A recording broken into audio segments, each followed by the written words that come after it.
Yo, yo, yo, yo, yo, welcome to Club Shada episode 299. Fresh back from Morocco. Wait a minute, this camera is playing with me. Wait. There you go. There you go. Am I in the center? Something like that.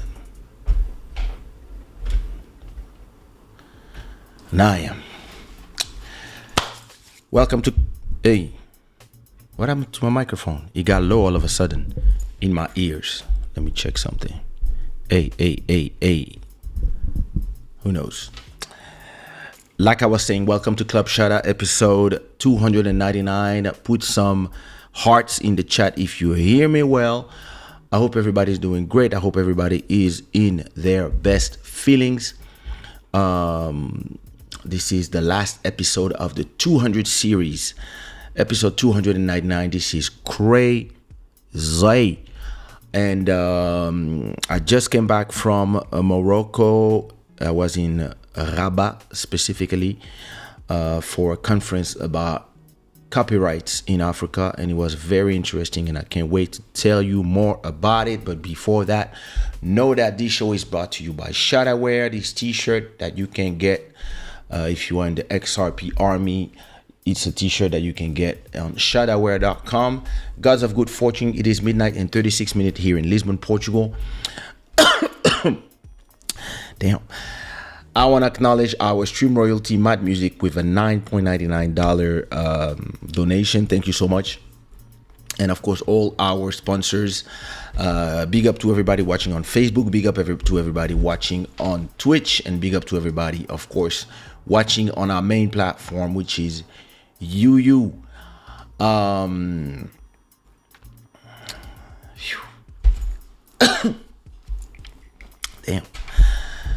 Yeah, so I just came back. Actually, I came back yesterday night to Lisbon, and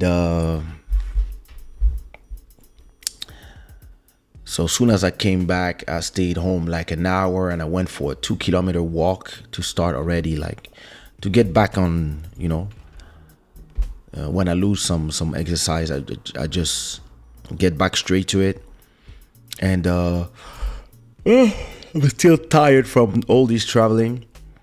What else? What happened? Everybody, first of all, put the flag of where you're watching from and what time it is where you're watching from. As here in Portugal, it is midnight and 37 minutes. So I arrived home. My sister-in-law just came back from holiday as well. She was in Guinea for a month. So when I came home, the whole family was there, kids, brother-in-law, sister-in-law, noise, and it was cool to get back home. And now I'm getting back to a lot of work that I have. You know, when you travel, you leave a lot of work. So I have like probably the last 3 episodes of Club Shada that I have to cut in clips and upload to the YouTube channel. I will start doing this soon as I'm done with this live. I also would like to know who wants to be part of episode 300. You have to let me know already in advance. Just come in, and so I can share you a link early, and we can do like a live celebration of episode 300 all together. I mean, I will put an open link. Just thinking to know what platform I'm going to use. Am I going to use Ecamm, or am I going to use maybe StreamYard? I don't know yet. I have to decide all that. I'm not a StreamYard guy, but I think I have an account somewhere. What else? I spent my Sunday between sleeping and training. I went to train early. Do some training, see if I didn't take some weight out there in Morocco. I think I took 200 grams, and then came back home, and I just slept.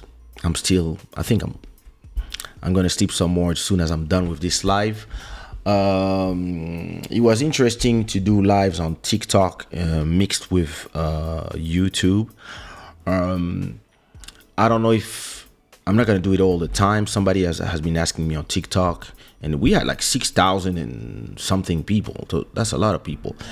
But maybe what I will do before episode 300 is being live on TikTok for 30 minutes before the show starts, and maybe for the beginning of the show, and then give the link to everybody on TikTok, so those who want to join on TikTok can come on TikTok. Because mixing platforms, it might be cool sometime, but it doesn't work like all the time like this. So, but I might, start something separate, do some lives on TikTok from time to time, maybe more in the daytime. I don't know. I'll see. Because and I think my crowd on TikTok speaks more French than my crowd on YouTube that speaks English and Portuguese and French. I mean, listen, it's always the same problem. You know how it is. Oh, I forgot about my bottle of water. Give me a second.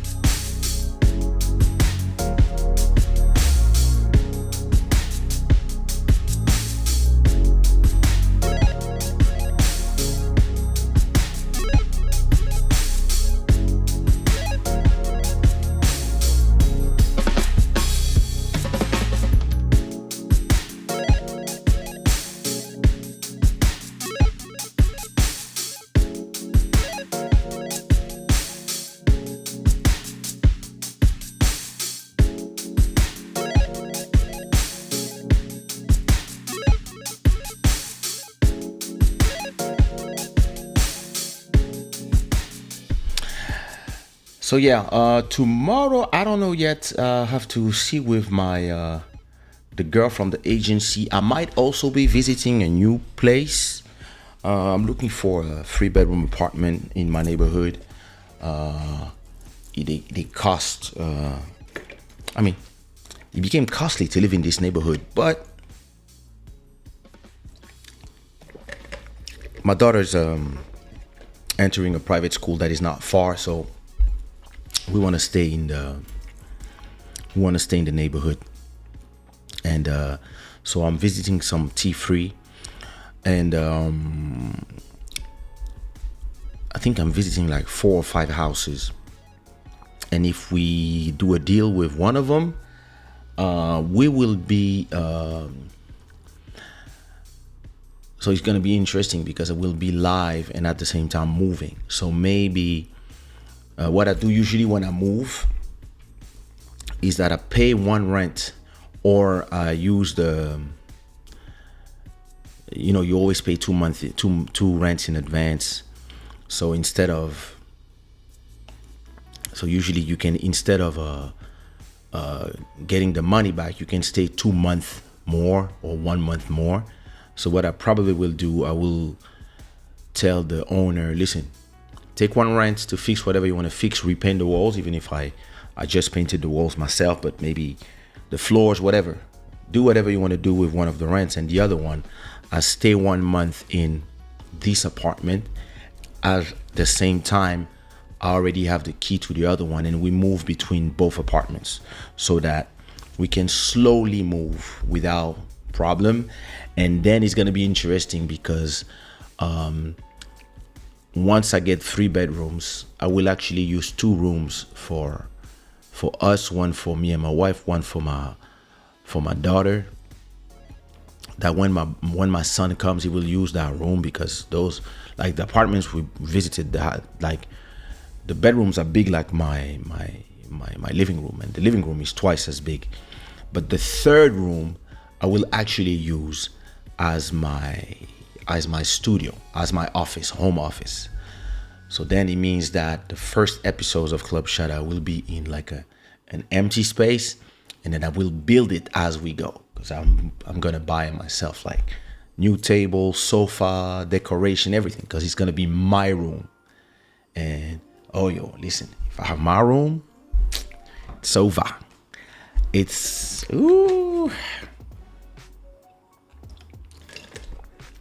So yeah, let's see.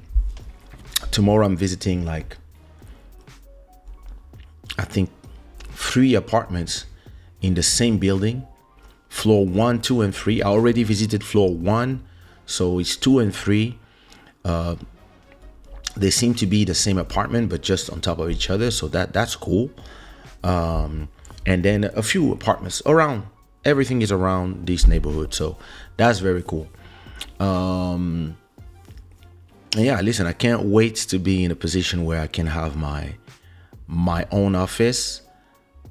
That have growing up. I mean, having little kids growing up, it's great, but sometimes, yeah, they get noisy, and like if I have an interview, if I have stuff to do, sometime I cannot do it because I'm in my living room. Being able to be in my own room is gonna change everything. Actually, before I get this opportunity to visit apartments, I was actually about to visit offices, so that I would have the apartment and I would move all my work stuff to an office in the neighborhood and just go and work and maybe do the live earlier and just have a place where I can work from at any time I want. So it's just, next time, next level thing. We just moving step by step in life. This is cool. I actually would love to have a T4 with 4 bedrooms, but the one I visited around here, the rooms are extra small and it's not interesting.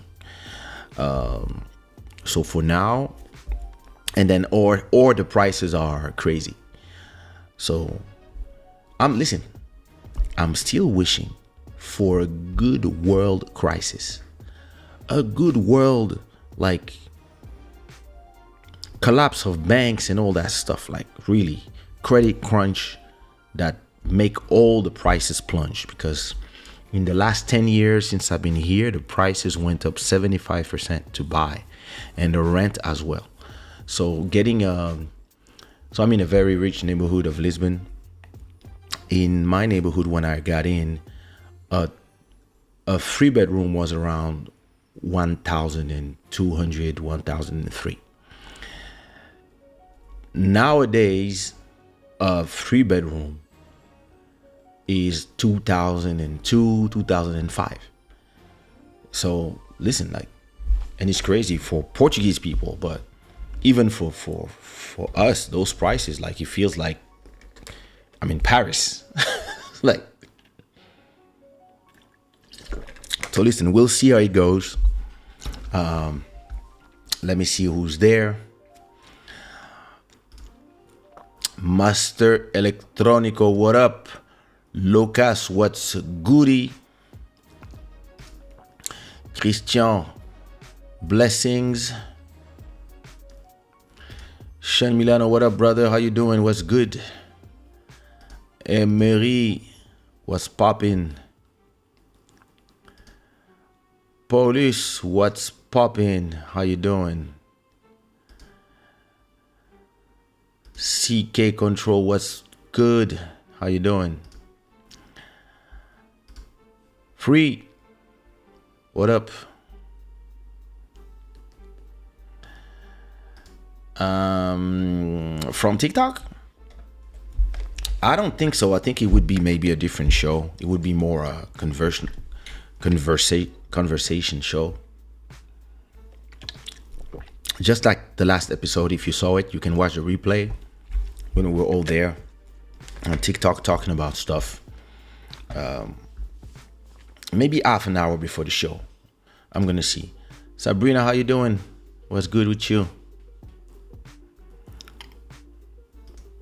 Better to have everything in the same place as the office can be robbed. Oh my God. Well, in this neighborhood, it's very safe. First of all, this country is safe. Secondly, if I get an office, it's gonna be more in an apartment building, not an office building. And it's buildings with security downstairs, all that stuff. It's not a place where anybody can go in and out. So it would be like taking either a 1-bedroom, a studio, maybe just a studio. I would rent a normal studio, and I would just use it as as a studio, as an office. So and listen, those big ass doors, etc. So, but listen, if I can have my own, like if I can have a T3, like 3 bedrooms, then it's perfect. I just make the third bedroom my office. That's what I'm doing right now. The ones that I visited, I like them. I like, from what I visited, I visited 2. One I really liked, the other one I was like, man, nope.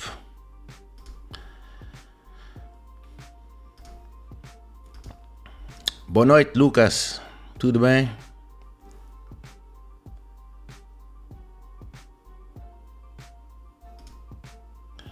Oh, listen. We in euros.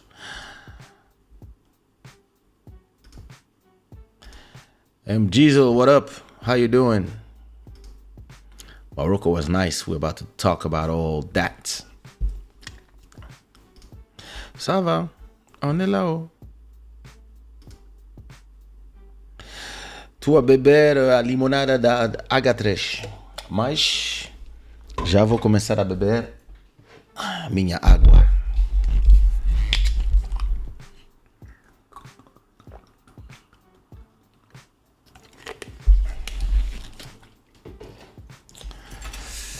All right. Mon cher, Monsieur Sean Milano nous apprend à touiller les tasses sur TikTok. So yeah, we'll see. Maybe it was fun to be on TikTok. I gotta say, it was fun, and it's a platform that is generating a lot of views for my song. Something going on, so I guess it's good to also just be there, and it's good to take people from TikTok and bring them to YouTube as well, and vice versa. So yeah, we'll do that. All right, let me do a quick show tonight. So I have 2 things that I want to talk. Listen, when I get my new place. So wait, let me show you something. Where's my phone? Okay, let me connect my phone. Let me connect my phone camera so you can understand what I'm gonna say. Click to start. There you go. I'm gonna show you exactly so you can understand what I see. So when I look at here, this is what I see. Don't mind the mess. I just got home. All right. So you see, this is my Wi-Fi. This is my light, and this is my camera, right? There it is. So, and my screen is here, right? So here I have my playlist of the songs that are playing, and sometimes, or most of the time, I put my list of topics that I want to talk about tonight. They are here. So those are my topics, right? And then usually here I can see myself, or I put the YouTube stats, or I put the website that I'm watching or something like that, okay? But it means that every time I'm watching here, can I use my front camera as well? Let me see. Oh, I can't. But I can do this. Okay. So when I'm watching this camera, when I want to look at the screen, I have to look this way, right? So I have another light here on this side with the plant, and then I have, I didn't turn it on, damn it. Yeah, then I have my time. Okay, so for me, what I want to do in my next studio setup is I'm gonna have the same microphone probably, but this camera, I want to put it here, right? So that when I'm talking to you guys, when I'm talking to you guys, I can look at the screen at the same time because the camera is going to be here. Here, there's not enough space to put it here. I mean, I could try, but because behind the desk there's not enough space, I can do it. But that's what I want to do next. I want to start having like my camera here so that when I look at the screen, I don't have to do this and this all the time. Okay, let me explain to you. Let me disconnect this. Yeah, so as I was saying, I want to be able to look like this all the time and have this camera here so that I can look at the screen and at the same time talk to you guys and not have to look at this, and when I look something in the screen I have to go on the other side. So this is something I plan to do. I could also use the iPad as a second screen or something, but I know that if I have a space where it's really my space for this and not just a space in my living room, I'm gonna be able to really do something like crazy. And that's gonna be a different thing where maybe with the camera here, I don't know how it would look like if I have the camera here, but at the same thing is it's not interesting to look at my sofa and the plants. This is strange. This is not placed in the right. Anyway, who cares? So instead of having my sofa in the back, I would have like my whole studio, because it's gonna be a room that is just gonna be Club Shada, the whole room. So that's what I'm actually eager for. I'm gonna be able not only to do shows, maybe even earlier. I can start the show earlier if I want, maybe an hour earlier so I can finish earlier, or I can also do another show, or maybe the second show I can do it like during the afternoon. Listen, I can. That to me, that's so interesting, that because for now, the best time to do this show is at night because of the kids. Because when the kids are awake, when my family is awake, they make noise and I can't work. So if now I'm in this position where, what are these glasses? Oh, no, it's not my glasses. Yeah, if I get in this position, that would be cool for me. So yeah, we'll see. We will see. Oh, exatamente. Yep.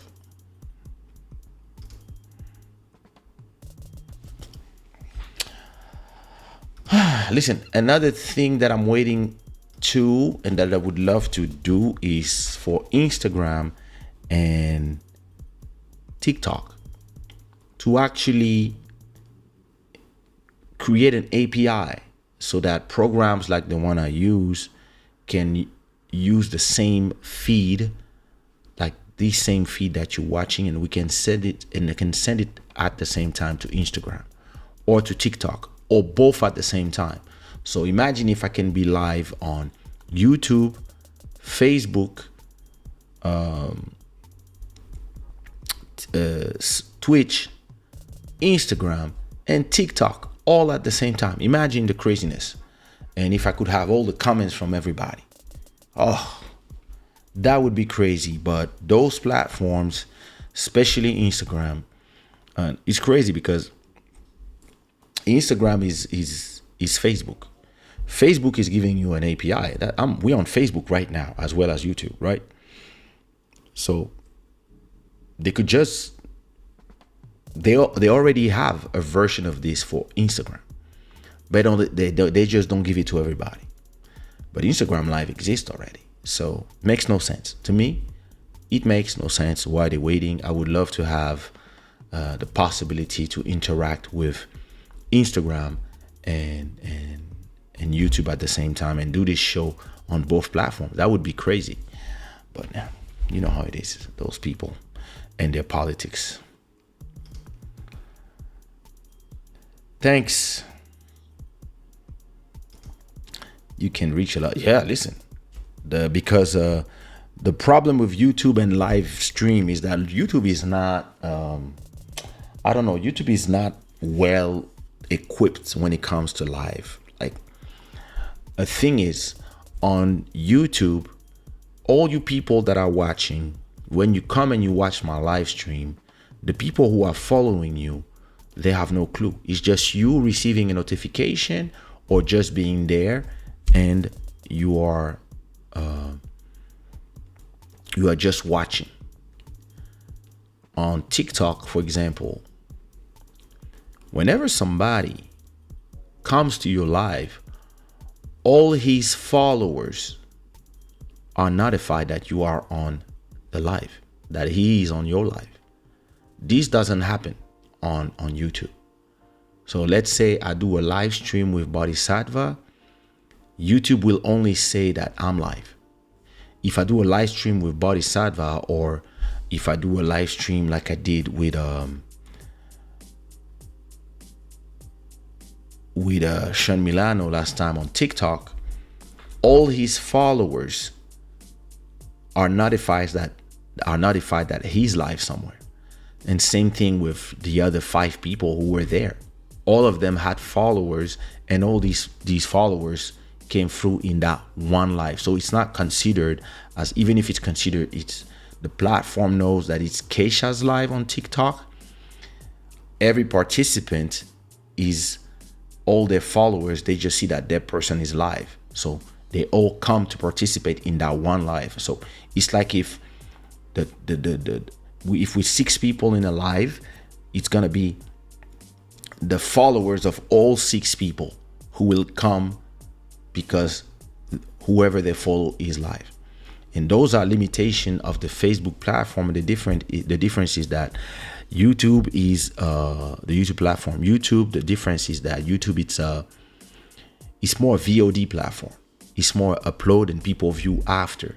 In terms of live, they're still far away from all the other companies, and they don't know how to do it exactly when it comes to these notification stuff. But what should be able to happen is that, when I invite somebody that already has a YouTube channel, even if I'm using this platform, or maybe if YouTube creates its own platform, right? Its own live platform, and when you invite somebody that has a YouTube channel and they come to your channel, all their followers, they follow. That would generate a huge snowball effect whenever you do live. So those are limitations of these platforms.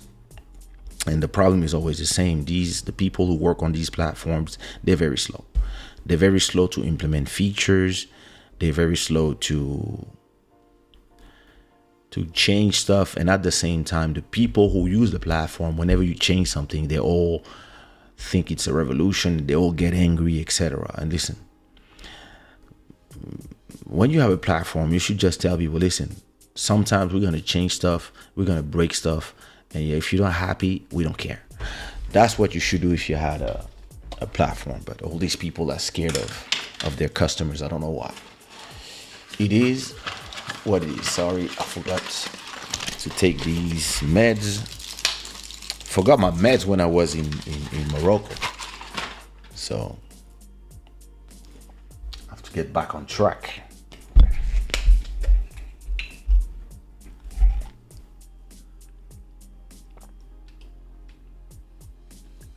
Oh yeah, people, don't forget to put those likes. YouTube, where are my likes? Let me check YouTube likes. Now you guys are not serious. The Facebook people are putting their likes more than you guys. Just saying.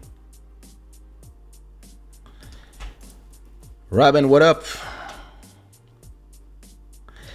Keiki, what up? How you doing? All right. Anyway, we'll see how we do with this TikTok stuff, or Instagram too. I think it's great to do both. So maybe I will switch from one. I will switch from one show to the other. Sometimes I will be live on Instagram and at the same time YouTube, and sometimes I will do TikTok and YouTube at the same time. We'll see. They would just have fun with that. All right. Let me talk to you about all right, I'm gonna talk about this in episode 300.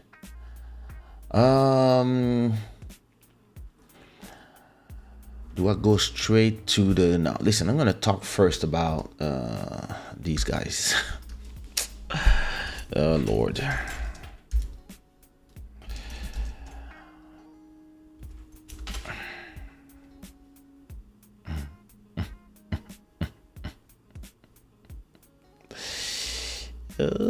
These people are some next level idiots. I'm sorry.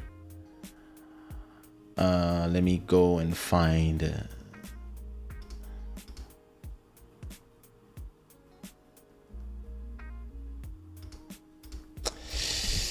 All right.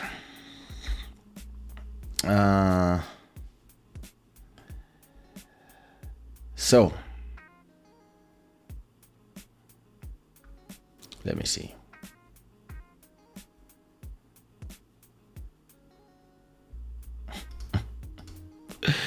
Listen, these guys are, I don't understand. I don't understand.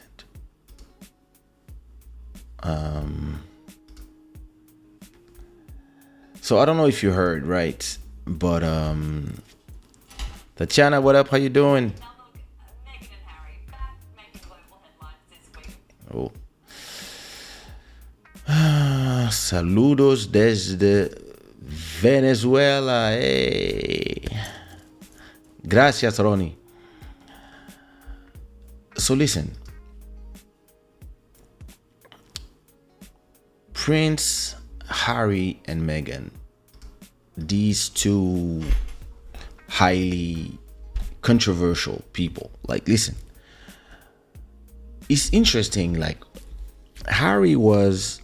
Prince Harry. Listen, I think he was always, listen, circumstances, right? But he was always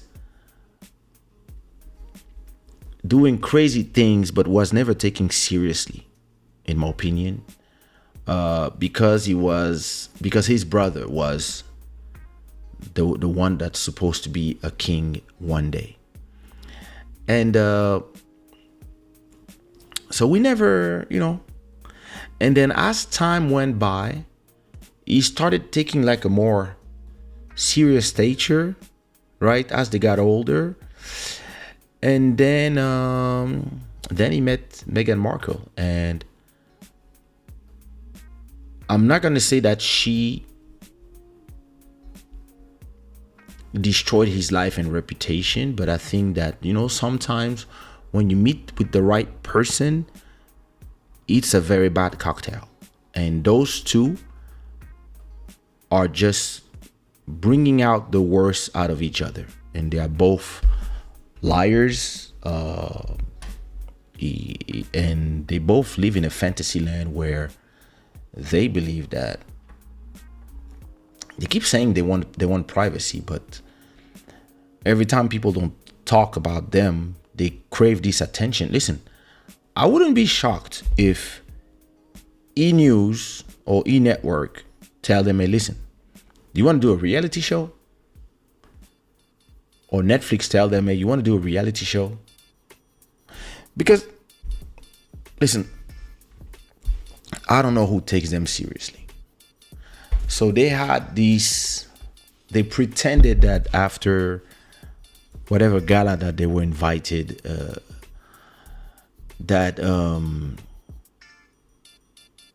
they had a car chase with the paparazzi, and it was near catastrophic in New York City.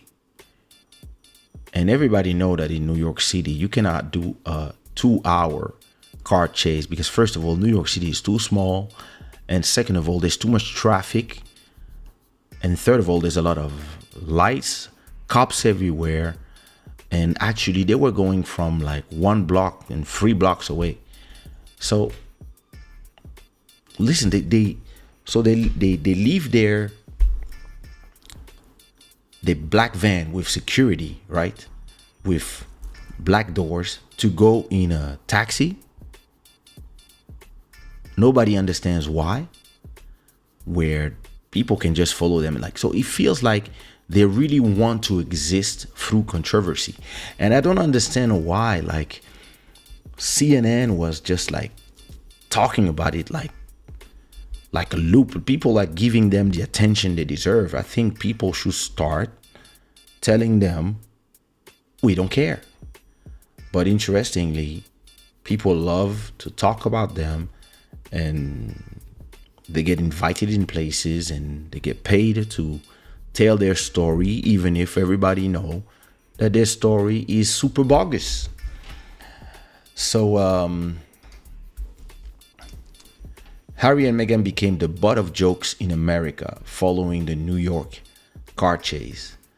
Prince Harry and Meghan Markle have become butt of jokes in America following the New York car chase, say Curtin University political analyst Professor Joe Siracusa. I don't know where you can have a 20-minute or 2-hour chase without running up a $500 taxi bill. These are kind of fun people for America. America doesn't have royalty. All we have is Hollywood. These guys have become the butt of jokes in America.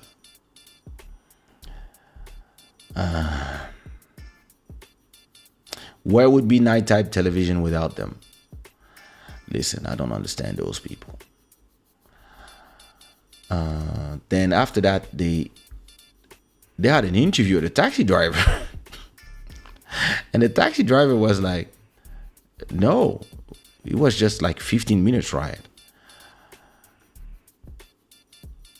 And these guys, like, they were like, no, it's a near catastrophic car chase from paparazzi. This never happened. Like, it feels like they really want, he's obsessed with the idea that his wife is like his mom. Listen, I don't understand. Like, listen, if I was his brother and his dad, your dad is a king, and you out there like ridiculing yourself with this girl who's nothing but trouble, and it's too late. You marry, you have 2 kids, it's too late. Prince Harry and Meghan Markle's security detail has been criticized for its huge failure in protecting the royal pair during their New York car chase, according to writer and broadcaster Esther Krakow. The Duke and Duchess security detail have been questioned on why they didn't organize a safe way to get to and from the Foundation Women of Vision Awards. Please, why are they invited in this? What is her vision? One of their security personnel said that they moved the couple into a taxi in a bid to try and avoid the paparazzi.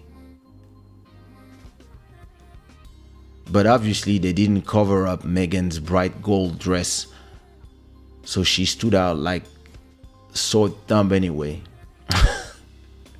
Then there were questions being raised about why would you want to get this couple into an insecure vehicle like a taxi to try to avoid the paparazzi, when really they should have accounted for the fact that there would be major paparazzi at this event and find a way to get them to their destination safely. Listen, it's very simple. First of all, if you don't want pictures taken of you, right? If you go to an event and you don't want pictures taken of you, it's very simple. You don't come out the way they came out, because there's video of them coming out. They came out from the main entrance where all the paparazzi are, and like the photos everywhere, and they were smiling, they were happy. They were not like, oh my god, all these photos, we're gonna, no, they were just there smiling, happy. And then they go into their black SUV, and from there, yeah, they go whatever way they want, and some paparazzi will continue following them. And listen, they go somewhere, they don't live in New York, so they go wherever they wanted to go. But if you really don't want people to see you when you're living, you do what I do. And listen, I'm not famous like them. I'm not chased by paparazzi in Lisbon. When people recognize me, they just ask for a photo. We do a photo. The rest of the time, of course, now if I go to a Nelson Freitas concert or a Judge concert, or a Siquat Pedro concert where most of the people in the crowd know who I am, what I do usually, and usually I go with my wife. So what we do usually is we take a private car, usually Uber Black, and we ask the driver, we ask to be escorted with the driver from the backstage directly. So for example, in Meo Arena, there's a parking for the artists. We enter from there. So there's security, they know us. Our car go into the venue directly, and we arrive directly in the backstage. I go see my friends before they perform, good luck, and then we take the elevator directly to the VIP section of the show, the what we call camarot here, which is like you have your small room where you can see the show, and you are on top of everybody, and it's you and a few artists. You there. We watch the show from there, and when it's time to go back, I get my car. Usually it's somebody I call. It's a private driver. I tell them, bring the Mercedes back to where you took us. Security is waiting for you. They come back from the back of the under the concert venue, escort my wife and I. Security escorts us back to the parking of the VIP area, and then the black car with tinted windows leaves from a special parking. It leaves from a place that public doesn't see us, and we do this, and we arrive home. It's as simple as that. And these people could do exactly that. These venues have special entrances and exits for VIP people, where you will come out from a special exit and you out, and nobody sees you. It's a black car, tinted windows, nobody knows who's there. You go from there and you out. But those people love to pretend that they are victims, and they love to pretend that whatever with paparazzis. And I don't know if they are having fun with people, or if they don't understand how it works, or if they just stupid. I don't know. Listen, I have no idea why they do this, or maybe they just want the attention, because everybody else does this in the US. Everybody else knows that when you come in the club or out the club, restaurants, this, that, you're gonna have paparazzis everywhere. And you have people way more famous than you that have paparazzis everywhere asking them questions, Kanye, etc., etc. And you guys think that you are so like important, but listen, everybody's looking at them and laughing at them. Listen, I don't even know who tells them, because listen, there's a part of population that loves them and tell them it's okay, don't worry, and believe in that stuff. So maybe a logical, listen, if they don't have personality disorders, right? And I know they do, but a logical conversation would be that those people, they know that people like me look at them like,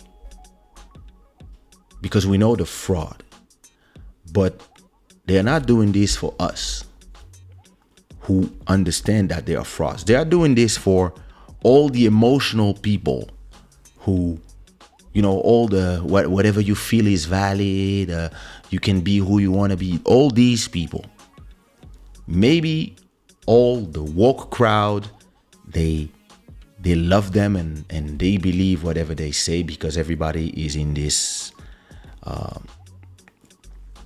social mutual dream all together. maybe they know these people. Believe them because listen, they get invited in those awards. Well, listen, it's a prince. It's a. I mean, he's a. Is he still a prince or is he now a duke? Well, he's a prince still. Listen, he's the prince of the crown, and his wife, the duchess. Maybe in America, a lot of people want to invite them for the clout and stuff, but I mean, listen, for me, I'm like, these people are ridiculed. Listen, even if I go to a concert, so last time I went to Nelson Freitas and George Creole King's concert. It was in Campo Pequeño, so that's like 25 minutes away from my house. So I called the driver, I rented a driver. Mercedes come pick us up right in front of our home. My wife was ready. Boom. We go to the car. We arrived to the venue. Of course, there were a lot of fans, and we just walked. So we didn't go down.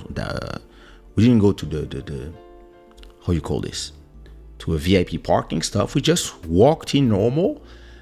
My wife knows that we have to not go in the middle of the crowd because we might end up having to do a lot of photos and stuff. We don't want to be late for the show. So what we did, we got in from we had a special VIP exit. So we came from the other side of the venue, far from all the fans queuing. We arrived directly to the VIP entrance. 2 or 3 people recognize us, but you know, they were like, oh, it's them, and we just said, hey, hi, and straight in. We got in. Security took us to the elevator, boom, directly to the VIP area, and we watched the whole show. And usually, just when I know that the show is about to end in like 10 minutes, usually I tell my wife, it's time to go. If we don't want to be in the rush of all the people, that's when we leave. We go back to where we came from. We come out the VIP exit, and we go directly to a hotel that is in front of the venue. And we wait there at the reception for our car to pick us, and we go back home. Or we stay there until the show is finished and everybody got out the car, and we talk between artists, and then we go from the inside of the venue directly to the VIP to see the artist and congratulate them, talk with them a little bit, and then after that, security take us to the VIP exit, and we out.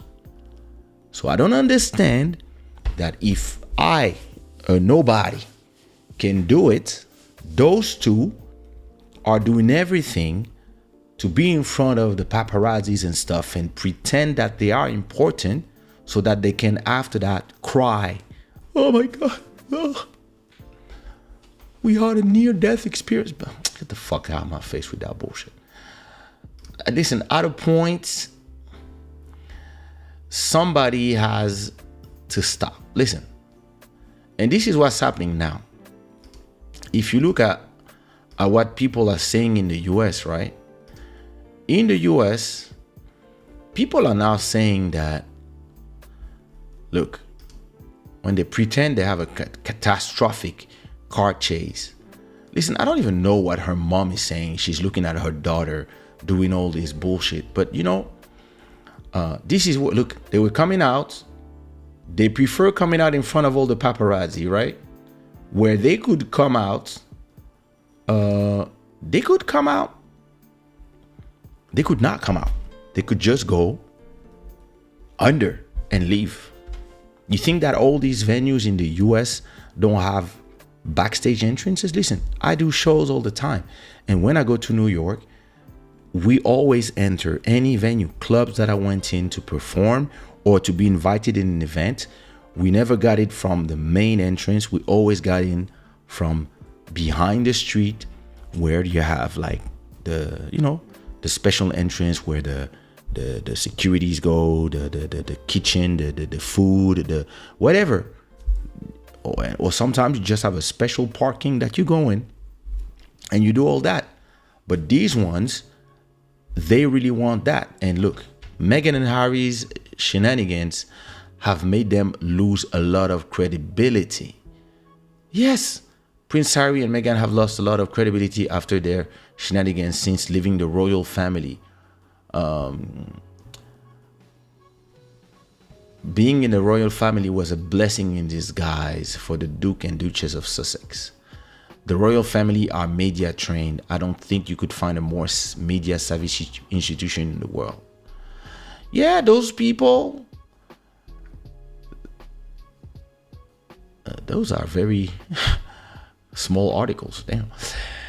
Yeah, those people at a point, people we start to look at them and be like,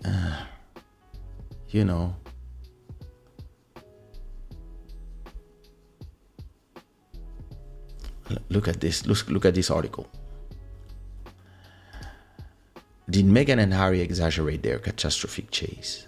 It's complicated. It's not. They nearly died.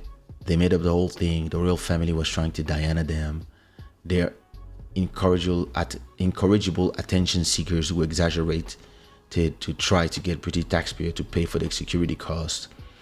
The public reaction to the news that the Duke and Duchess of Sussex and the Duchess' mother have been in a near catastrophic car chase with paparazzi in New York on Tuesday evening has been divided, to say the least. Well, listen, the taxi said the opposite. The mayor of New York is now saying the opposite. Listen, at a point, I don't even want to read the whole thing. Listen, good luck to all these people, but the thing is, it gets to a point, where people get tired at a point, and you can see from everything that is going on right now, there's a lot of pushback on all these activists of everything. People are tired of everybody because everybody that has been given a power, and people that came with a good sentiment, a good intention, people that came with a good intention to protect whichever minority group, they just abused their power. It just became listen, we want this, and this. And even if it doesn't make sense, if anybody disagree, you are homophobic, transphobic, racist, whatever it is. All these groups, they don't understand how the world works. It's all of us together in one society. And when you do too much, people start being like, and it's sad for the first victims who fall for your stuff. But listen, after that Oprah interview, a lot of us were like, I don't know.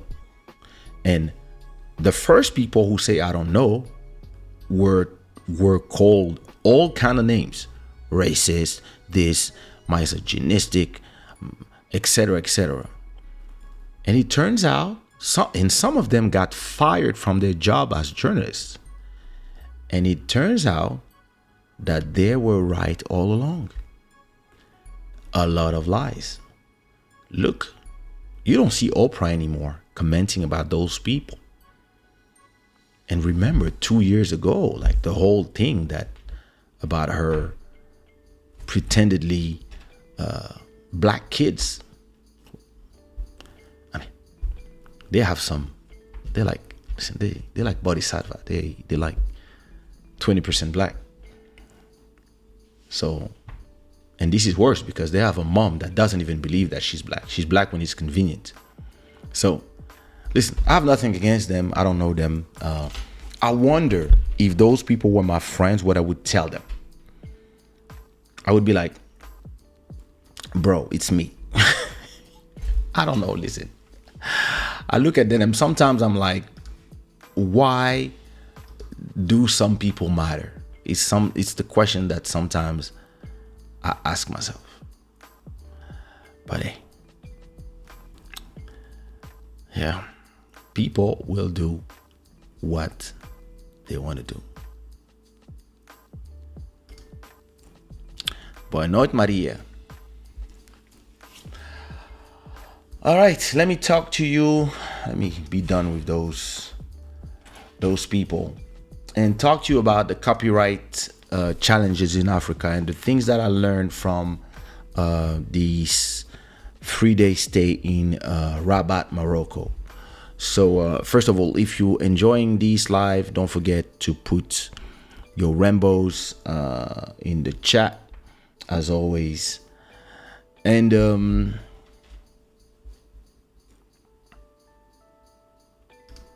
what?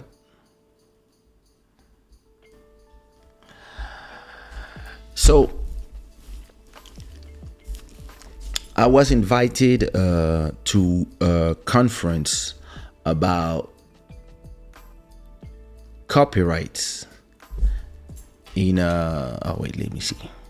First of all, we are living in a world with a lot of crazy people and psychopaths. Yeah, that is for real.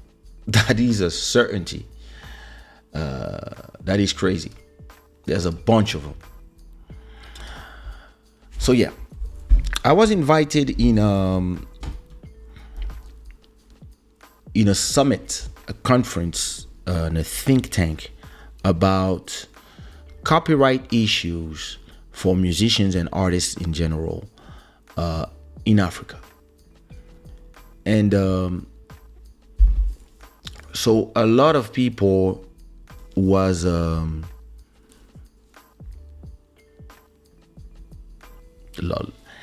so a lot of people are, how could I say that?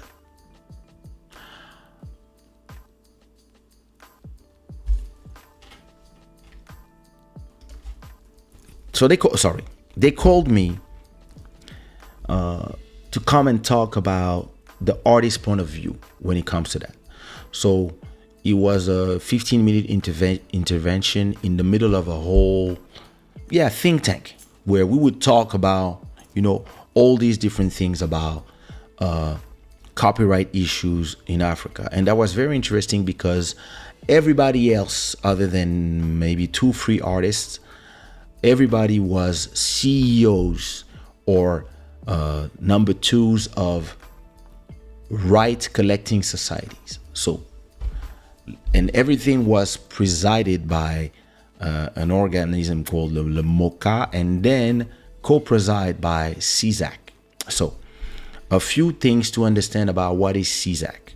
So, and first, what is a right collecting society?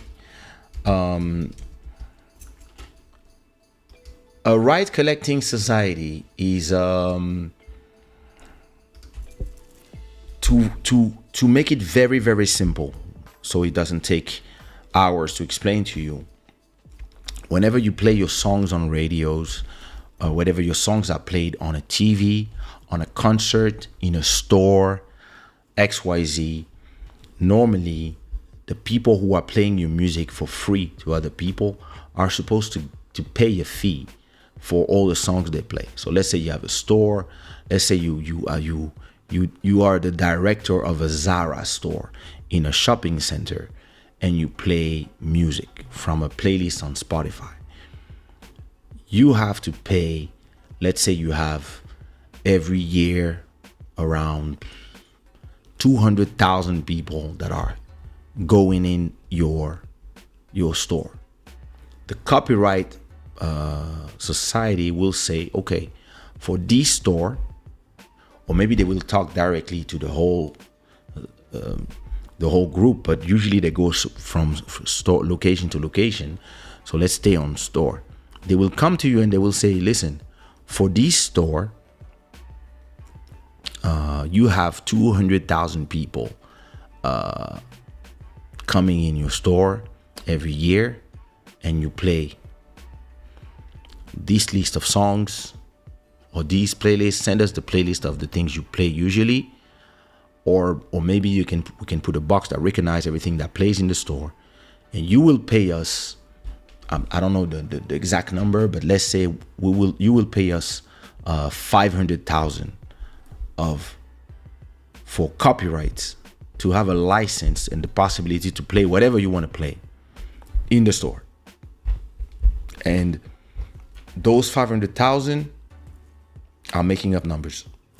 Those 500,000 or maybe 50,000, whatever, it depends the size of your store, they get sent to a right collecting society that recuperates the right for creators, and then those creators get paid for every time their song is played in those things. So it's the same thing when you want a concert.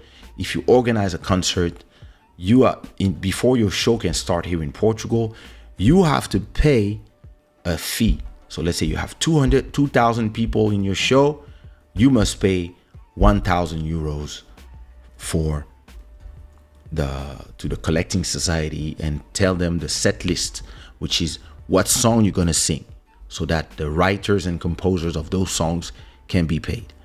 Same thing when you are watching a show on TV.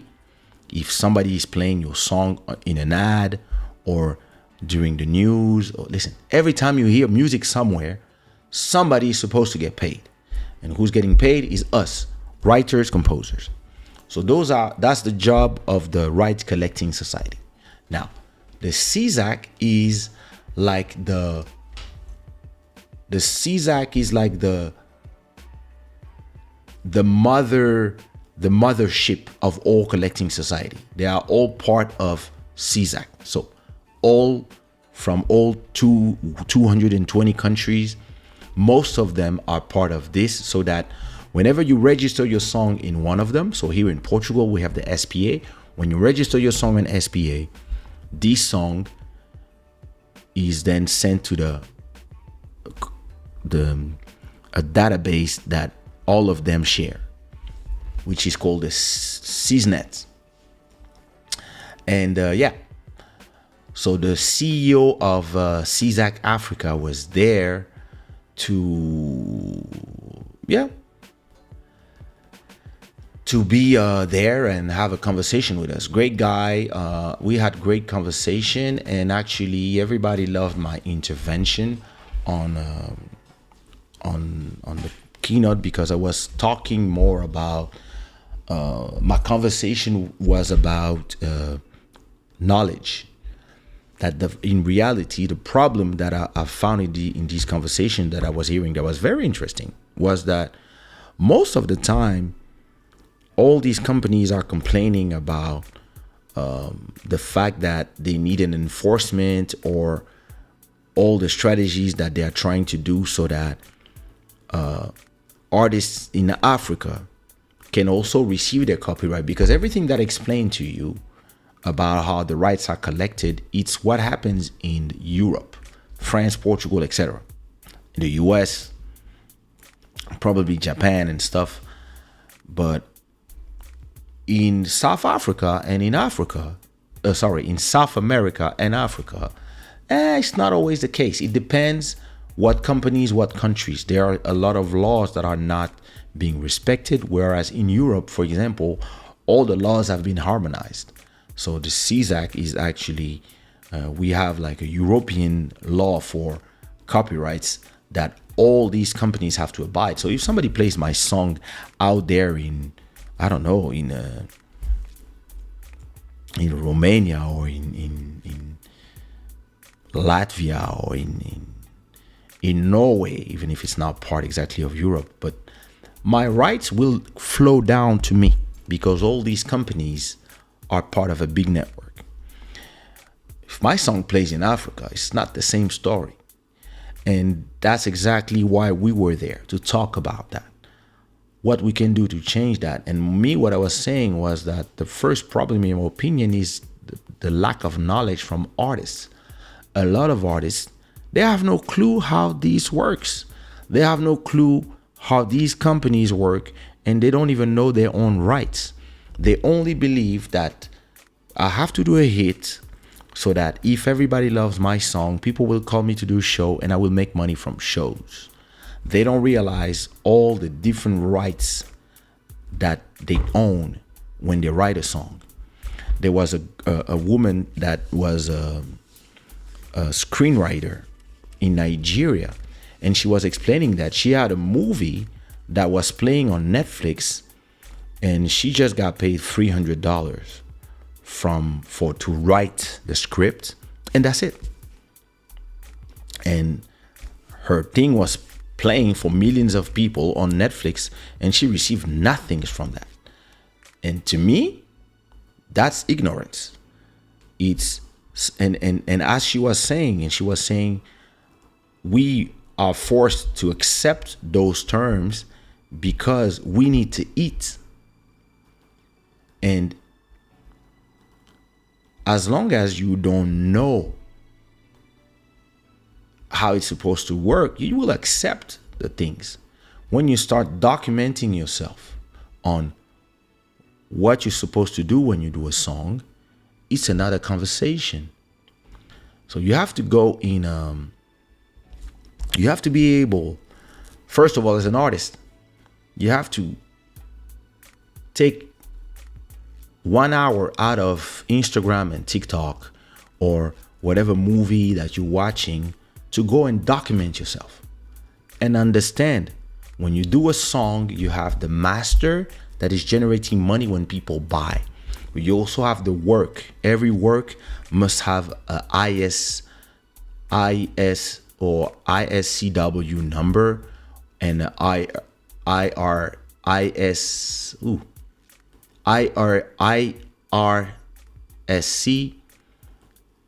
which are numbers that can be recognized to track your work anywhere in the world. So every song I do has those things. So whenever a song of mine is played on a platform, wherever in the world, I can have those numbers just because of the ISRC.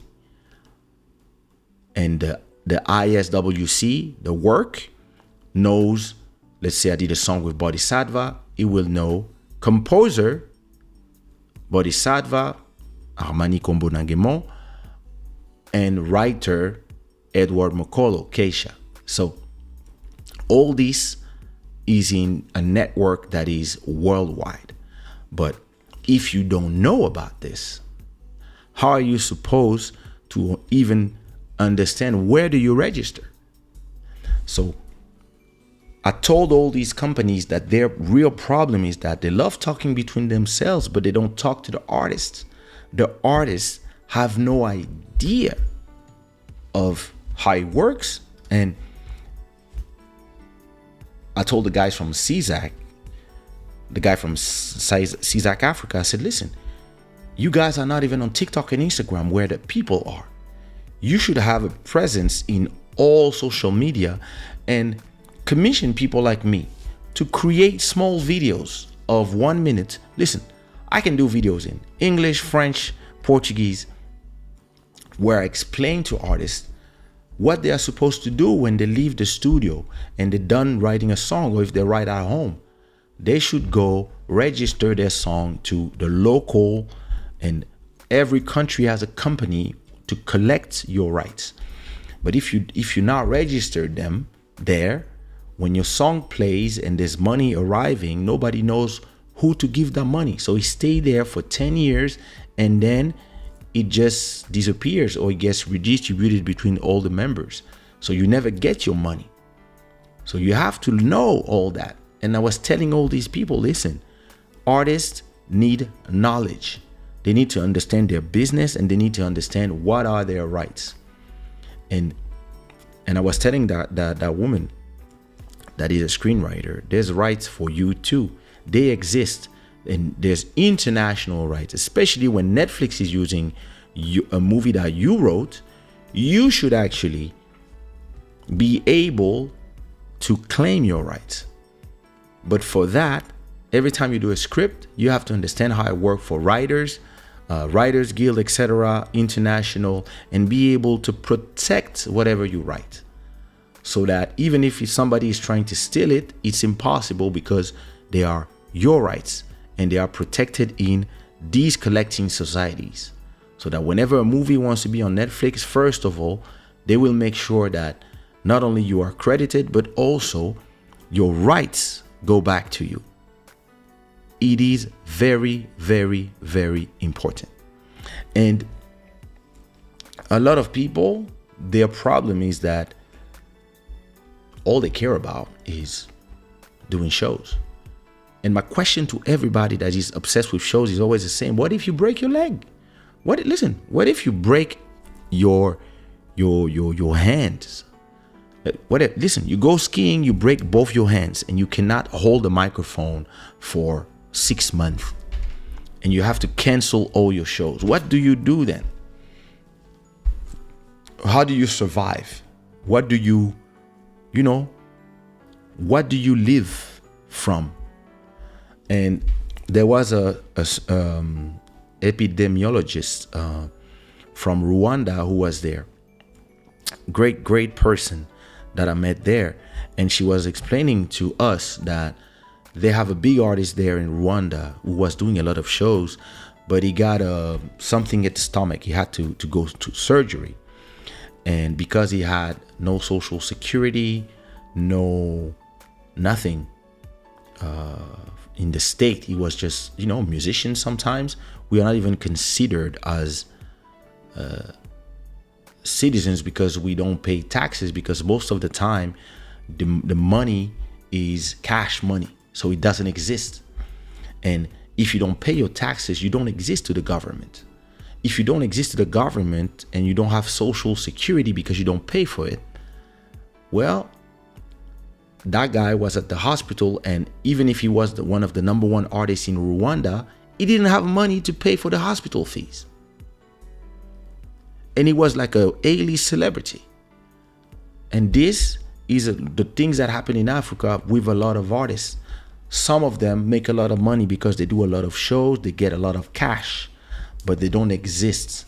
And there's no infrastructure in place so that artists understand that, listen, every time your music plays on TV, normally you're supposed to make money. Even when your music plays on your own shows, you're supposed to get money. Listen, they make music for a lot of artists in Portugal, in France, and whenever Lila goes sings On a changé from the DS, and it's registered, or when Blaya here in Portugal sings one of the 5 songs I wrote in her album, or Buraca Som Sistema, or Anselmo Ralph, Ciquat Pedro, Nelson Freitas, whenever they perform in a festival, I receive the exact date of when they perform my song, or the song that we co-wrote, or that I wrote, or I composed. I received the exact time where that song was played in a concert, what date, or what show, what TV show it was played in, and the date it was played, and how much money I made. Listen, it can be 35 euros, it can be 70 euros if it's a big festival. If an artist performs like 100 times in the year, and every time they perform you make 70 euros, if they perform 100 times, that's 7,000 euros you make from that person without leaving your home. And all this is because all my rights are protected. All my songs are registered. Every time I do a new song, first thing I do is register it. You can do it online with all these companies. And the conversations we were having with all these collecting societies, so there was the CEO of the one from Senegal, the one from Nigeria, the one from South Africa, the one from Ivory Coast, the one from Rwanda, CISAC, there was a guy from Tunisia, Egypt, Morocco. There was the head of the one from Morocco, because we were also hosted by Morocco, and thank you, was amazing in Rabat. Listen, it was like 100 or 200 of us, so it was a lot of country being represented. Sadly, Congo was only represented by artists, not by the Congolese society. And all of them were explaining the different problems, and me, I was explaining to them that if the artists don't know that you exist, they will not register with you guys. And I was like, listen, in Africa, every artist has a YouTube channel, and they can upload videos of 1 GB whenever they do a new video, and put all the things that it needs to be done so that people can view the music video on YouTube. So if they had a website where they could register their work directly online the same way, they would do it. Now, do you have those websites in place? In every country. Some countries do. Some others, they're still on paper and pen. And this new generation, they don't know how to write. They know how to type. So how are you telling me that you guys are not on Instagram actively telling all these people, all these artists, hey, come to us. These are your rights. Do you know that when you do a song, listen, in 1 minute, I can do you a video. Do you know that when you do a song, you have this, and these rights? Come register. Boom. That's how you get the people, the young people, to come and register their work, the old people as well. And listen, if you imagine a guy like me, right? I have a song called On dit quoi that came out 20 years ago in 2003. It came out in Europe, where we made money from the CD sales. We made money from copyright in Europe, right? But where this song was the most popular was Africa. And in Africa, in West and Central Africa, this song never generated $1. The only way I made money from that song was when I would go and perform shows. But that song played in TV thousands of times, played in radios thousands of times all over Africa. What is played in all the bars, is played in all the parties until today. And I never make $1 from that song in Africa. I only make money from Spotify, Apple Music, YouTube, SACEM, SPA, PRS, the French, English, the European and American collecting society pay me. But the African collecting societies, nothing.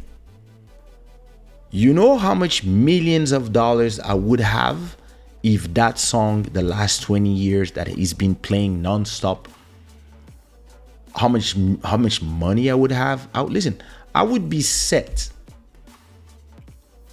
house bought, etc., if I could have the money that I would be owed if my songs were generating the money that they are making in Europe, if my rights were respected in Africa. And they're not. So I was having this conversation with all these people, and they were telling us what are the issues for them. And it was very interesting to hear that for a lot of them,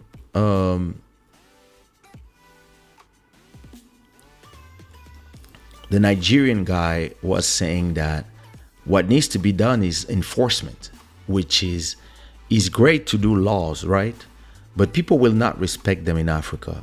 And listen, people would not respect them in Europe as well if they were not enforced. I remember back in 2006-7 in Portugal, police would come to the clubs and stop the music and go to the DJ to make sure that all the CDs they were playing were legit CDs bought at the store, and no blank CDs with copied tracks on it or MP3s. So all the DJs, after getting a fine a few times, they start buying music, or they start telling us, hey, I only play the music when I have the real CD. So they would come to the club with their, their thing where they put all their CDs, and they would have the real CD. And whenever the police would come, they would say, yeah, here it is.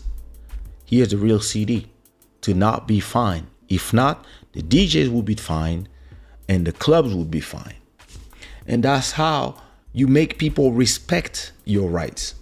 If you just tell them, hey, can you register whatever and pay 2,000 every month for playing music from other people, they will be like, no.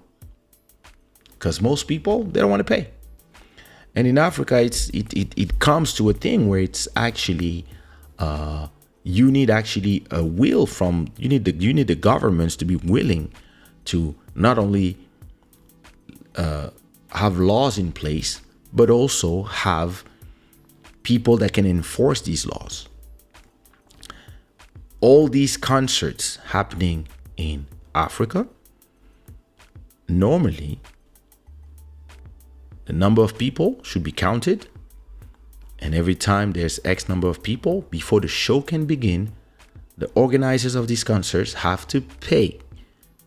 Listen, whatever, 10 cents, 5 cents, 0.1 cent for every person there, you have to pay. And then after that, we can redistribute to whoever has their song playing in there. And you know why this is important? It is important because this is how African artists stop dreaming of going to Europe to make it. They can start making it at home, be superstars at home, and not being rich just from shows, but also after the buzz. Because listen, the buzz lasts 2, 3, 4, 5, 10 years. When the buzz is gone and there's a new generation replacing you, if you made enough money, you're supposed to be good. But if you didn't, you have no revenue anymore. But if you're in the systems, like the way I'm in the system, when your buzz has died down and you go to legend status or old school or whatever you want to call it, guys like me continue to make money from all their catalog.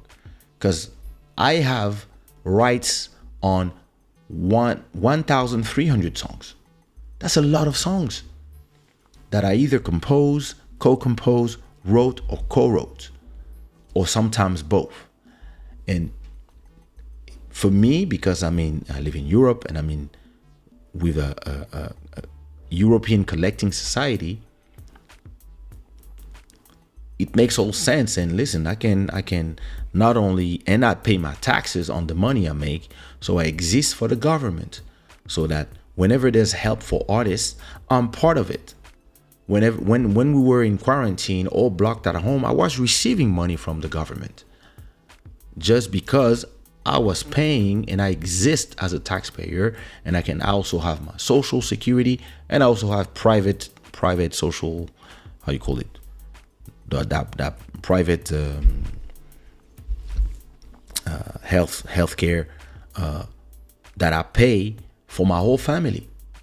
But I can do all that because I receive money from all these places all the time. Every day I receive money from somewhere.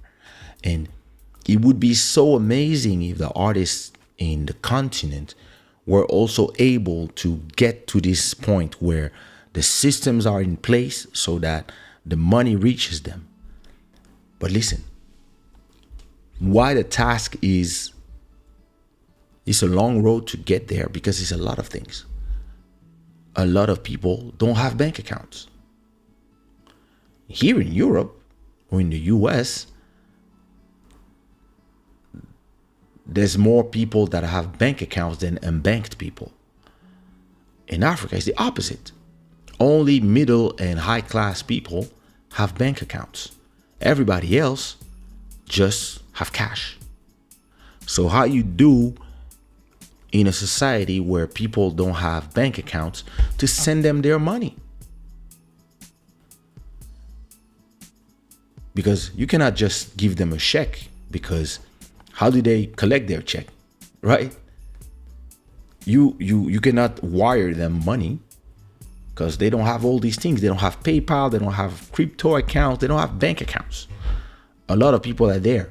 They want some cash, they do their show, they take their cash, they eat for the night, the week, they make their family eat, survive another day, and then they're hustling for the next day.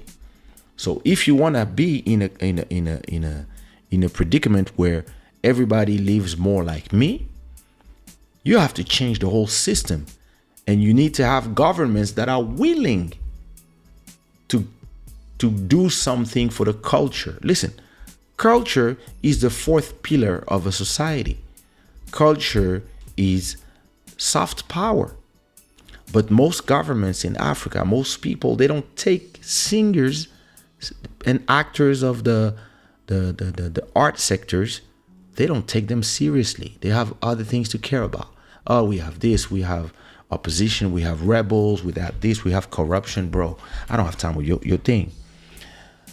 But at a point, you need to have that. You need to have people with bank accounts. You need to have an infrastructure in place with access to all these. So they all have access to the CISNet, where they can register the works. But then they need artists to come register the work. They need to have servers, fast internet, all that. So all these platforms, they need to be funded. The government need to fund X amount to these societies so they can work.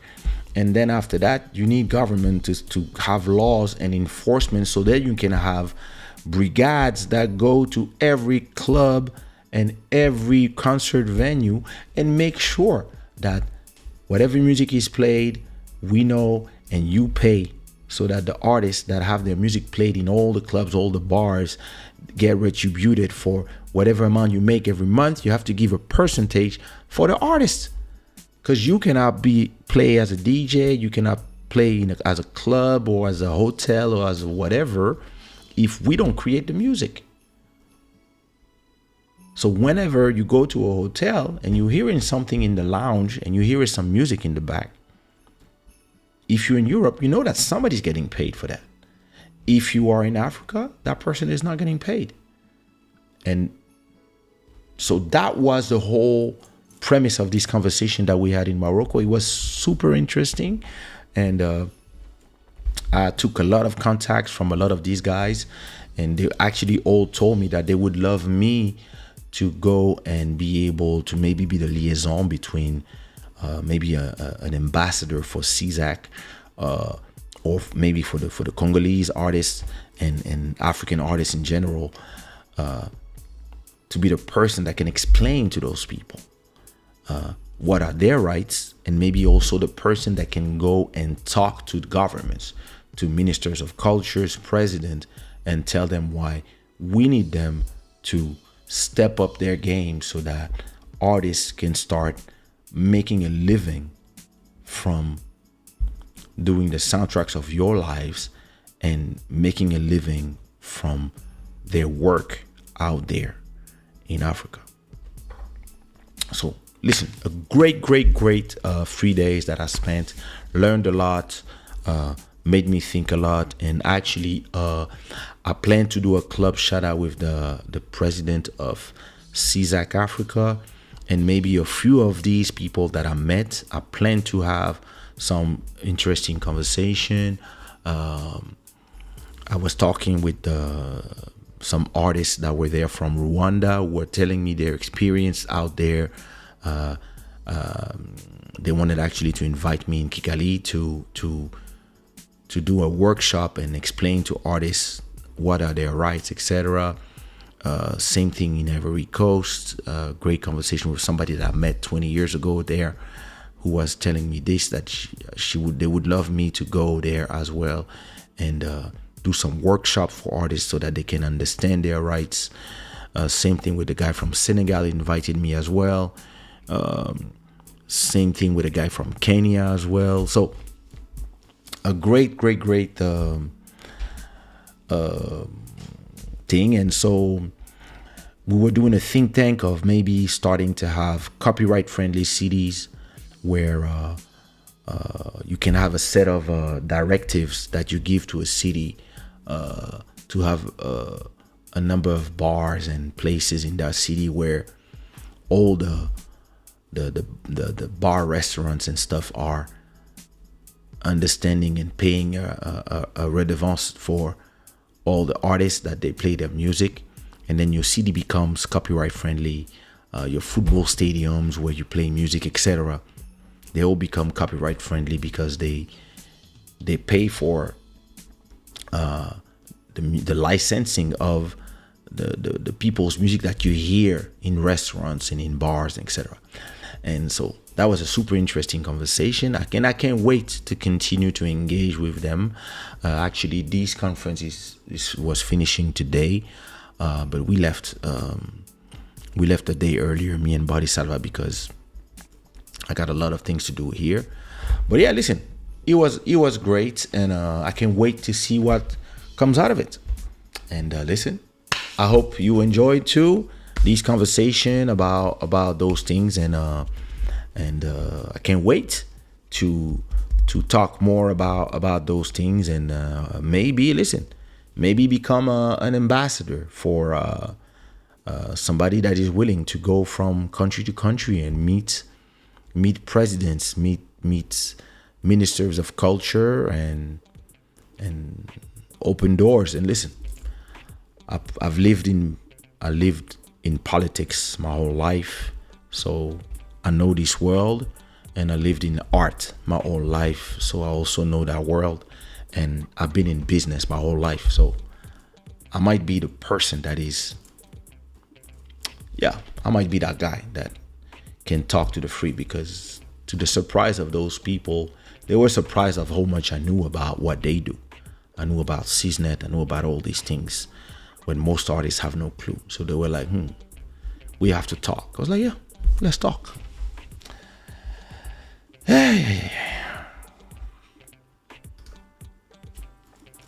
Suspect 95 said the same thing as you. West African artists know nothing about digital business. Listen, not just digital business, sometimes business in general. And yeah, oh, Sophie, you here. So you're not on YouTube, but you're on Facebook. Hey, professionnaliser les métiers d'art et sortir totalement du secteur informel. Merci d'être ambassadeur de cette légitime cause, Kaysha. Yo, I'm not there yet, but it's important to talk about it. Why are you not sleeping at this time? Sophie is actually a new friend that I met. She lives in Rwanda, but she also lived in Kinshasa. So it was great to meet her and actually have conversations about that. She's a lawyer, very important person to be part of what we need as artists. We need to also understand we also need to have lawyers that explain to us, like, what are our rights? Because a lot of us, we don't know. We don't have no clue. Sophie, make sure you subscribe to the YouTube channel. I'm not on YouTube, I'm not on Facebook all the time, but I'm glad you catched us on Facebook. I have a product that you guys may be interested into, Kaysha. Oh, interesting. African artists need encrypted devices for the sales of their copyright music. Interesting. Yeah, well, listen, I can see you doing it well. Thank you. Who knows where this will take us? But it's always great to, as much as I love working by myself, it's always great to sit down with people who are thinking of the other parts of the problem and see what we can do together or what we can learn from one another. It's always great.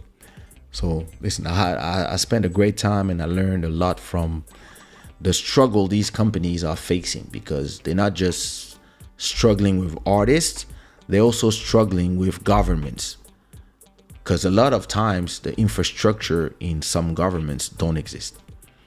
So it's hard to implement the things that we think are normal here in Europe. It's hard to implement them in countries where everything is black market. And I was telling this to Buddy earlier. I was imagine an artist performing, right? I was doing a little calculation, a quick calculation. Imagine an artist that performs, let's say, from being 20 to 45, let's say, a good career run, 25 years, right? Imagine that you have enough good songs that you perform for 25 years. Let's say one year is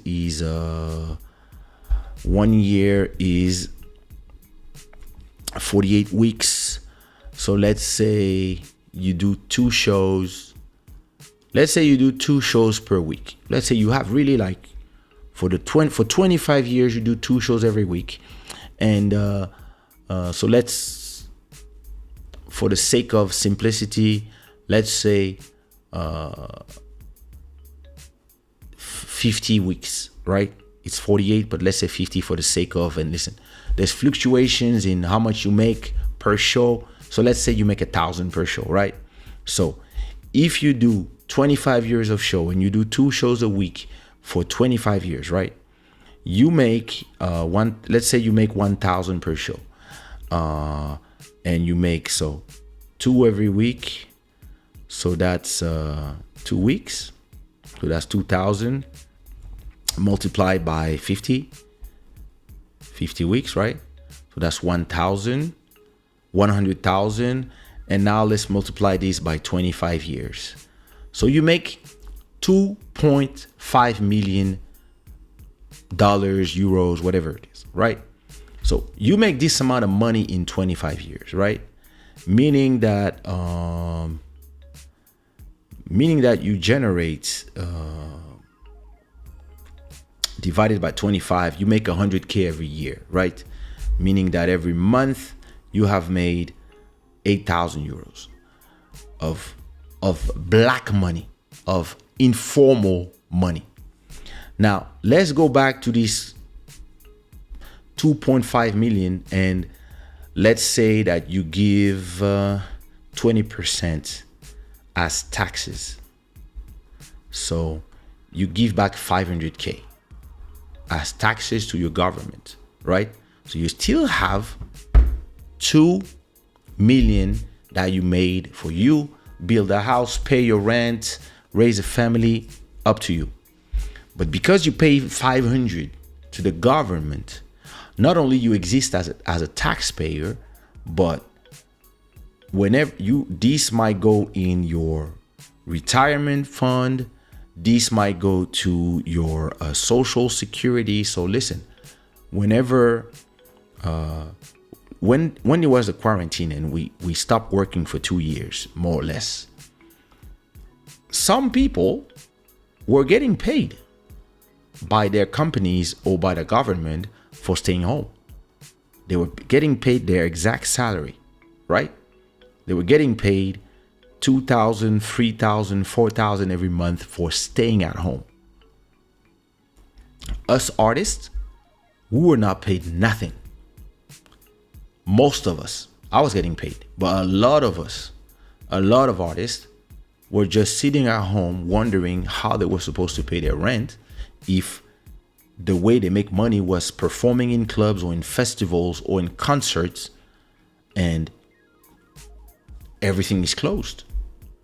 So for a whole year, a lot of artists, they got kicked out their houses because they didn't exist to the government, because they never paid taxes, because of being in the informal side of the business, black money. And this makes the difference when there's framework in place so that artists can work in a way that is secured, declared, pay their taxes. Whenever you get sick or something happens, this is what saves you. And you don't stay there wondering, what am I going to do? And calling guys like me and saying, what are you doing? And I'm like, I'm home watching TV. Yeah, but there's no shows. I said, yeah, I know. So what are you going to do? I'm like, I don't know. At that time, I was making 300 euros every day. So I was like, listen, because we stay home, my wife is not spending my money. So it's actually cool. Watching movies, watching YouTube, going downstairs. I live in front of the river, so We had the right to go downstairs and just breathe some air, look at the water, and then come back up. So that's what we did. And listen, even when I was sick, I was making money. But a lot of my friends, they lost their houses. They had to go back to doing whatever they were doing before, or go back to being in the streets, losing everything. All this because the framework was not there. So I believe it's super important for artists to understand that and get themselves in a system where, yeah, listen, it sucks if you make 2.5 million that you have to pay 500K. It sucks. But at the same time, it makes you be part of the system. So listen, we'll see where it takes us, and yeah, I'm gonna go get some rest because I can feel the weight of the travel making me dizzy slowly. So I'm gonna watch me some a little bit of YouTube and fall asleep on my sofa, and then wake up at 5 a.m. and then go back to my room and sleep with my beautiful wife. This show was brought to you by Shada. I hope you enjoyed this show. It is 2:15 a.m. Gods of Good Fortune. Thanks to Matt Music for being the stream royalty, and thanks to our sponsors. Listen, everybody that is watching from Facebook, and Twitch, please subscribe to Kaysha.tv. That's the YouTube link, so you can be part of the conversation when I'm not on Facebook and such. But thanks to everybody that is watching on Facebook. Thanks to everybody that is watching on YouTube. Thanks to everybody that is watching on Twitch. If you enjoy this conversation, as always, put me some Club Shada unicorns in the chat. And next episode, Wednesday, we're gonna have episode 300. So it's gonna be a celebration. I want everybody, I will put an open live, so I want everybody to come on air, and as always, we all enjoy together. I will probably be live on either Twitch or Instagram as well. We'll see what we do. And KD's right, you should start your scholarship for artists. Listen, that's exactly what Sophie was telling me today. As we were talking on the phone, she was telling me things will go in a way. Listen, I believe that what I'm doing here on Club Shada will lead me to different places that are interesting, and it's, to me, I believe it's just a question of trusting the process, loving the process, and taking it one step at a time. So yeah, probably will take me there, but we have to do it the right way. But anyway, I'll see you Wednesday for the 300 episode celebration, and hopefully everybody will be ready to be in the live. So don't invent. Maybe I will use StreamYard, because on StreamYard people can connect without showing their face and just appearing as an icon and just talk. So maybe I'll use that, and we can do a show all together and bring some people from TikTok in there. All right, we'll do this. Shada gang, happy to be back and happy to be around you. I didn't have time to edit and upload a lot of videos from the last 3 shows, so I'm gonna cut them tomorrow and upload them to the channel. So please make sure that you don't just come to the live. Make sure you go to the channel and you go watch clips of Club Shada, small parts that maybe you see live already, and please leave a like and leave a comment, please, on the video. Go to the latest videos on the channel and go leave comments, please. I would be very, very grateful, and thank you so much for being part of the gang for 300 episode almost. Can you imagine that? That's crazy. 300.